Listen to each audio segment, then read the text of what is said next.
Ya, karena dunia kerja itu pasti kejam. Dan tekanannya itu pasti ada, karena kakak sendiri kan nggak pernah kerja nih sebelumnya, nggak ada pengalaman kerja, jadi kan kaget gitu kan, kayak wah saingan kawan-kawannya lebih bagus daripada kita insecure sendiri gitu kan, keterima nggak ini gitu. Ada juga kawan-kawan.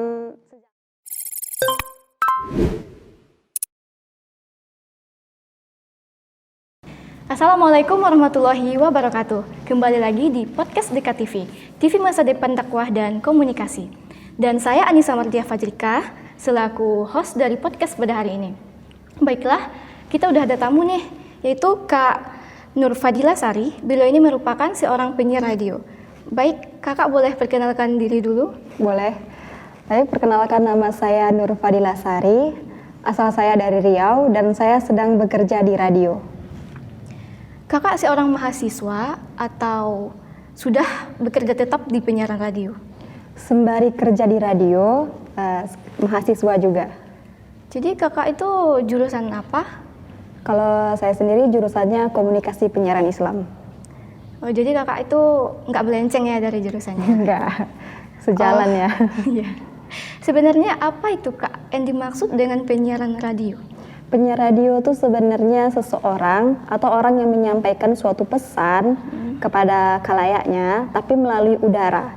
Pesannya itu berupa berita, hiburan, atau memutarkan lagu-lagu. Mungkin banyak orang berpikiran menjadi penyiar radio itu cuma bermodalkan suara saja. Sebenarnya pekerjaan penyiar radio itu apa saja sih Kak? Sebenarnya di radio itu yang diutamakan ya suara ya kan, vokal. Nah, ya jadi tapi nggak hanya di radio tuh nggak hanya vokal aja yang harus dilihat, tapi cara penulisannya, dia menulis materi yang akan disampaikannya. Nah, pertama vokal, yang kedua penulisannya, yang ketiga pasti penampilan. Iya, penampilan. Jadi kakak kerja di radio apa? Di Radio Arbes di Jalan Ratulangi. Udah berapa lama kakak kerjanya di sana? Kakak kerja di situ udah 1 tahun lah, hampir 1 tahun. 1 tahun. Iya.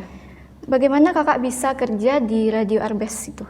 Nah, awalnya itu kami ada produksi siaran radio, nama mata kuliahnya 2 kali, dan kebetulan yang mengajar dosennya itu yang pemilik radio sendiri. Bunda Dr. Moleren. Oh, jadi ya, Bunda Yeti. Nah, jadi waktu kuliahnya ke sana langsung, ke radio langsung, jadi tuh penasaran nengok kan awalnya ya kan, penasaran, kita kan nggak tahu nih. Jadi dan sambil lihat-lihat dikasih pengarahan juga sama Bunda, gimana cara orang menyiar, gimana sih cara orang menyeting-nyetingnya gitu, menyeting saat siaran, vokalnya gimana, kok bisa suaranya bagus gitu di udara gitu. Dan ya penasaran gitu, penyiarnya nih siapa ini gitu, kok bagus banget suaranya gitu. Nah, itu sih yang buat penasaran. Oh, jadi gitu. Jadi sekarang tuh jumlah penyiar radio di sana tuh berapa orang ya Kak? Kalau di Arbes sendiri kurang lebih 15 orang. 15 orang. Iya. Jadi kakak tuh sebelum kerja di penyiaran radio Arbes nih ya, kakak pernah jadi penyiar radio sebelumnya atau gimana? Belum ada. Oh, jadi belum ada pengalaman. Pengalaman pertama. Dan kebetulan Radio Arbes itu nggak menerima orang yang punya pengalaman gitu. Jadi harus dari nol. Radio Arbes menerima orang dari nol, nggak memiliki pengalaman gitu. Oh, itu pasti banyak kan Kak di luar sana yang pengen jadi penyiar radio juga. Yeah. Jadi sebenarnya skill yang dibutuhkan tuh untuk jadi penyiar radio itu apa aja? Pertama pasti suara ya. Suara ya. Karena ada juga nggak semuanya orang yang pandai bicara tuh pandai juga ngomong di depan kayak di depan kamera gini kan, pastinya susah ya kan. Apalagi kami walaupun di belakang kamera hanya suara yang diudarakan, pasti juga memiliki latihan. Jadi skill yang harus memiliki itu pasti suara. Jadi harus pandai bicara, vokal, intonasi yang bagus, dan itu akan dilatih nanti waktu kita lagi training di sana gitu. Entah 5 bulan atau kalau kita masih lambat bisa juga sampai 6 bulan gitu di sana. Emang benar-benar diajarkan sampai bisa gitu, bisa berbicara. Ya. Ada nggak tata cara khusus untuk bicara di radio itu? Ada. Kalau untuk jadi penyiar radio tuh kuncinya harus smile voice. Smile voice tuh berbicara sambil tersenyum. Nah gitu. Jadi kalau kita berbicara nggak ada senyumannya, jadi orang pendengar tuh dengernya bosan juga gitu. Pasti beda ya kan kita bicara kayak gini aja, bicara biasa aja. Halo Indonesia, kan nggak senyum nih misalnya. Halo Indonesia, nah bertemu lagi sama saya Dila gitu kan beda tuh sama yang senyum. Halo Indonesia, nah bertemu lagi dengan saya. Nah, jadi beda gitu. Jadi kuncinya itu smile voice kalau kita lagi mengudara. Jadi public speaking tuh penting banget ya? Penting banget. Oh, jadi kakak tuh kerjanya per jam, per hari atau gimana? Kalau kakak tuh kebetulan karena kuliah, sambil kuliah, jadi ngambil jatah tuh cuman seminggu sekali. Dan itu dari jam 12 siang sampai jam 4 sore. Itu gajinya juga per jam gitu? Iya, per jam. Jadi, kakak biasanya penyiaran tuh kan, kakak tuh membahas tentang topik apa? Kalau untuk di Arbes bebas sih, tapi sesuai ajang. Kalau di Arbes namanya ajang gitu, misalnya kayak di Arbes tuh memiliki ajang kayak kakak lah di jam 12 tuh ada namanya ajang Nosta 12. Nah ajang Nosta 12 itu khusus lagu-lagu lawas, lagu-lagu nostalgia gitu, lagu lama gitu tahun 90-an. Jadi pembahasan kita harus sesuai gitu sama lagu nostalgianya gitu. Tapi nggak juga sih, misalnya sekarang nih Maulid Nabi kan, jadi pembahasannya harus sesuai juga. Sekarang kan Maulid, jadi pembahasannya harus Maulid juga gitu. Jadi kak, di dunia kerja tuh kan pasti ada tekanan, baik itu dari atasan atau peraturan dari tempat kerja itu sendiri. Jadi kakak pernah nggak gitu mengalami tekanan itu? Pastinya pernah ya, karena dunia kerja itu pasti kejam. Dan tekanannya itu pasti ada, karena kakak sendiri kan nggak pernah kerja nih sebelumnya, nggak ada pengalaman kerja, jadi kan kaget gitu kan, kayak wah saingan kawan-kawannya lebih bagus daripada kita insecure sendiri gitu kan, keterima nggak ini gitu. Ada juga kawan-kawan sejalan gitu sama-sama melamar kerja dan ya tapi gitu karena saingan kerja itu kuat, ya gitulah. Oh, bagaimana cara kakak mengatasi itu? Mengatasi stresnya tadi. Kalau kakak sendiri pribadi sih mengatasi stres tadi, kita tuh harus kerja tuh harus jadikan hobi bukan beban. Jadi kita tuh pertama harus mencintai pekerjaan itu sendiri dan akan jadi hobi dan akan jadi nggak bosan gitu. Jadi nggak ada beban dalam pekerjaan. Jadi mencintai pekerjaan. Iya, mencintai pekerjaan. Jadi berarti bukan cuma kakak di sana mahasiswa yang bekerja sebagai penyiar radio. Ada kami 4 orang. Oh. Misalnya kan kakak ada masalah di rumah atau di pertemanan kakak atau mungkin pacar kakak gitu kan berantem, tuh mood kakak jadinya kan nggak baik.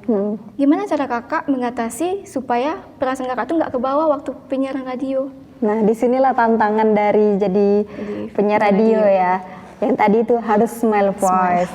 Jadi mau ada kita masalah di luar atau nggak mood hari ini, mau nggak mau kita dituntut gitu. Kalau kita ada masuk ruang siaran, lupakan semua masalah tadi itu. Jadi ya harus itu dituntut, tuntutannya itu gitu. Jadi penyiar radio harus bahagia aja bahagia jadi di pendengar sama pendengar gitu di udara.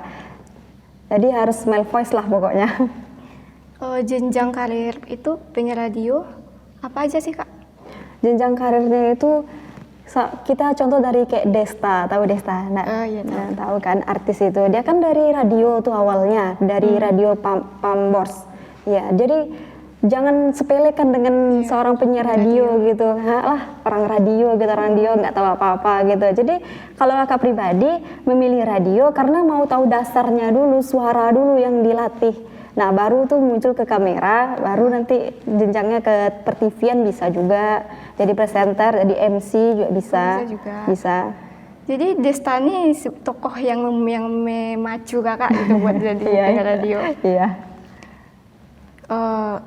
Apakah jurusan kuliah itu berpengaruh nggak buat jadi penyiar radio?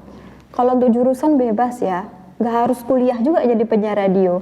Tapi karena kakak sendiri komunikasi penyiaran Islam, jadi pingin juga mempraktekkan ilmu-ilmu yang udah diajarkan di kampus ke lapangan gitu. Soalnya kan di kampus sendiri nggak ada gitu untuk praktek lapangannya. Adapun kayak di KTV ini kan tapi beda gitu kan. Pasti setiap anak memiliki skill gitu yang berbeda-beda. Jadi ya keluar aja dulu gitu dari kampus gitu. Karena mencari ilmu itu kan nggak hanya di kampus aja. Iya. Jadi alhamdulillah ada fasilitas ke Radio Arbes, ya udah di Radio Arbes dulu. Sebenarnya tujuan penyiaran itu apa sih, Kak? Tujuan penyiarannya itu sebenarnya untuk menyampaikan informasi kepada khalayak tadi, seperti pesan hiburan atau berita. Contohnya kayak di radio menyampaikan lalu lintas, macet nggak di sini kayak gitu, dan memutarkan lagu-lagu tentunya. Jadi untuk pesan kakak nih untuk podcast kita hari ini apa aja? Untuk podcast hari ini, Iya. kalau untuk podcast hari ini jujur ini salah satu pertama kali diundang gitu jadi narasumber, dan pastinya excited lah ya kan diundang kayak gitu. Apalagi diundang langsung sama Bapak Abdullah Kusairi, dosen PA saya sendiri. Dan kalau untuk pesan-pesannya, janganlah ini menganggap remeh gitu seorang penyiar radio gitu, nggak ada apa-apanya gitu. Padahal dibalik jadi seorang penyiar radio tuh ada gitu skill yang harus diasah lagi gitu. Nggak semua orang bisa gitu berbicara dengan lancar di depan kamera, walaupun di belakang kamera. Ini aja udah di depan kamera aja sih belepotan gitu kan. Jadi asahlah skill dulu di radio kalau mau ngapain intonasi tadi, public speaking, vokal tadi. Kalau direkomendasiin ke radio dulu lah, baru muncul ke kamera gitu. Biar orang pun dengar suara kita tuh enak gitu didengar. Itu sih pesannya. Jadi pesan kakak nih buat, soalnya banyak nih teman-teman saya kan pribadi, ada yang dari jurusan lain selain KPI pengen masuk ke dunia ini, ke permediaan ini, tapi mereka tuh kayak apa sih, kita bukan Ilkom gitu, kita bukan anak KPI gitu. Gimana menurut kakak? Kalau menurut pribadi sih, kalau mau masuk media gitu nggak harus pandang jurusan, yang diutamakan harus skill. Karena yang anak komunikasi sendiri kalau nggak punya skill ya nggak akan minat juga di media kan. Kayak Ica lah anak psikologi kan. Anak psikologi kalau punya skill jadi editor, jadi MC, jadi pembawa acara, ya apa salahnya nyoba di media. Dan harus di mana lagi coba kita mempraktekkan ilmu kita tadi, ya kan? Kan karena di kampus juga ada menyediakan di KTV ini untuk mahasiswa yang memiliki skill atau minat dan bakat kan. Jadi harus dimanfaatkan sebenarnya sih, gitu. Jadi mungkin cukup sampai di sini ya Kak, tanya jawab kita. Terima kasih sudah meluangkan waktunya datang ke DKTV. Sama-sama. Saya Anissa Mardia Fajrika selaku host podcast pada hari ini, dan segenap kru yang bertugas pamit undur diri. Assalamualaikum warahmatullahi wabarakatuh.